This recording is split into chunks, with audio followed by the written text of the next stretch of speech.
Thank you, President. I have the honour to speak on behalf of the following states that have voted in favour of this resolution: Belgium, Luxembourg, Slovenia, Spain and my own country, Ireland. We have supported this resolution as it addresses steps that must be implemented with the utmost urgency in order to protect civilian lives and increase the provision of humanitarian aid. At the same time, we emphasise that this resolution does not comprehensively reflect our position. In particular, we wish to reiterate our condemnation in the strongest possible terms of the brutal terrorist attacks by Hamas that took place in Israel starting on the 7th of October 2023. There is never any justification for terrorist attacks against civilians in any circumstances. We strongly condemn the taking of hostages and demand their immediate and unconditional release. We regret, therefore, that the amendment tabled by Canada failed to be adopted. We strongly emphasise Israel's right to defend itself in line with international law, including international humanitarian law. We fully support the demand in the resolution that all parties comply with their obligations under international law, including international humanitarian law and international human rights law.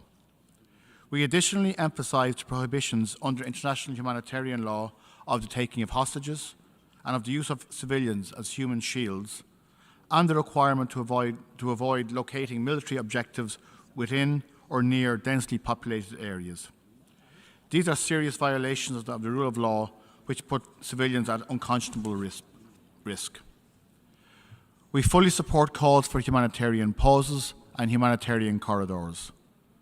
We underline the urgent need to secure sufficient and unhindered provision of essential goods and services to civilians throughout the Gaza Strip. We underline the importance of allowing full, rapid, safe and unhindered access for all humanitarian organisations. We commend UNRWA and other UN organisations and humanitarian actors for their selfless work in support of the people of Gaza and across the Middle East, and we offer our condolences to those who have lost their lives. It remains of utmost importance to restore a political horizon. The resolution we have just adopted makes it clear.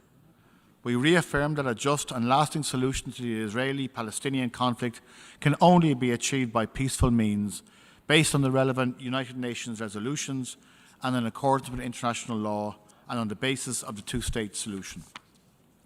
We support the attempts, including through the Peace Day effort, aimed at reviving a political process on the basis of the two-state solution that meets Israeli and Palestinian security needs and Palestinian aspirations for statehood and sovereignty. We urge all partners to redouble efforts to foster consensus and promote meaningful engagement to this end. And we regret that the UN Security Council has not been able to pronounce itself on the situation. I thank you.